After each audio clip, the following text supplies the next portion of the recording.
Welcome students. देखिए आज मैं आप लोगों को deduction of laws of refraction from Huygens principle, laws of reflection, Huygens principle की मदद से लॉज ऑफ रिफ्लेक्शन को कैसे डिड्यूस कर रहे हैं, डेराइव कर रहे हैं, ये हम लोग देखेंगे। ठीक है, तो लॉज ऑफ रिफ्लेक्शन है क्या? Angle i equal to angle r, यही तो लॉज ऑफ रिफ्लेक्शन है। इसी को हम लोग हाइजेन प्रिंसिपल की मदद से अभी डिराइव करेंगे। बात समझ में आ रही है? तो अब देखिए, consider a reflecting surface on which a plane wave front is incident.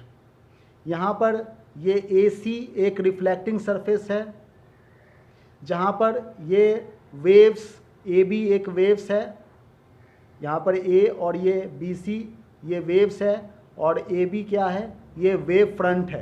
ठीक है, ये वेव फ्रंट इसके ऊपर इंसिडेंट हो रही है, और यहाँ से ए डी और ये सी से लाइट रिफ्लेक्ट हो रही है।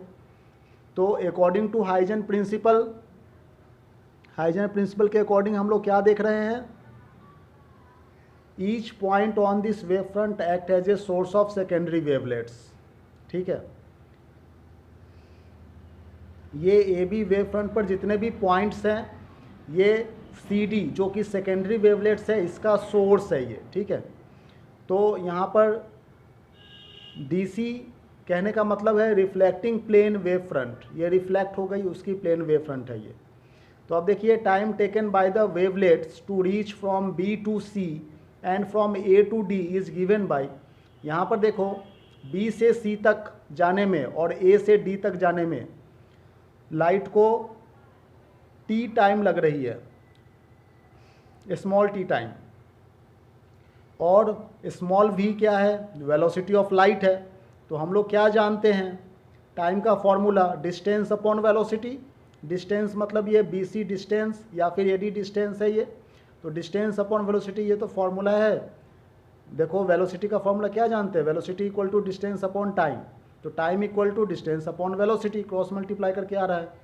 तो यहाँ पर हम लोग ये इक्वेशन लिख सकते हैं। ठीक है, देखिए v से v कैंसिल आउट हो गया, क्योंकि स्पीड ऑफ लाइट तो रिफ्लेक्शन और इंसिडेंट दोनों में ही कांस्टेंट है, जो फिक्स्ड है एयर मीडियम में। ठीक है ना, 3 × 10⁸ मीटर पर सेकंड दोनों में ही, तो ये कैंसिल आउट हो गया, और यहाँ पर B C equal to A D बन गया। ये बात समझ में आ रही है? अब देखिए, इस ट्रायंगल की बात कर रहे हैं, ट्रायंगल ए सी बी, इस ट्रायंगल में साइन आई, आई ये एंगल है, बी ए सी एंगल आई है, एंगल ऑफ इंसिडेंस। इसका ऑपोजिट बी सी जो है वो परपेंडिकुलर है, तो साइन आई कहने का मतलब perpendicular upon hypotenuse, B C upon A C है कि नहीं? B C upon A C equal to sine i, और यहाँ पर बी सी क्रॉस मल्टीप्लाई कर देंगे, B C equal to A C sine i बन गया। ये सेकेंड इक्वेशन हो गया। ठीक है, उसी तरीके से हम लोग ट्रायंगल ए सी डी में, ए सी डी इस ट्रायंगल में ये जो आर है, आर का ऑपोजिट ए डी ये परपेंडिकुलर होता है, एंगल के ऑपोजिट साइड जो होते हैं वो परपेंडिकुलर होते हैं। तो ये ए डी परपेंडिकुलर है और ए सी हाइपोटेन्यूज है, तो साइन आर इक्वल टू हम लोग परपेंडिकुलर अपॉन हाइपोटेन्यूज लिख सकते हैं। क्रॉस मल्टीप्लाई कर देंगे, A D equal to A C sine r हो गया। ठीक है, अब यहाँ पर चूँकि इन दोनों सेकेंड और थर्ड को हम लोग फर्स्ट वाले क्वेश्चन में पुट कर देंगे। ठीक है, तो बी सी और ए डी ये दोनों आपस में इक्वल है, इसलिए ये दोनों भी इक्वल हो जाएगा। लेफ्ट हैंड साइड इक्वल है तो राइट हैंड साइड के दोनों टर्म्स इक्वेशन 2 और 3 में इक्वल हो जाएंगे। तो यहाँ पर लिख सकते हैं हम लोग A C sine i equal to A C sine are.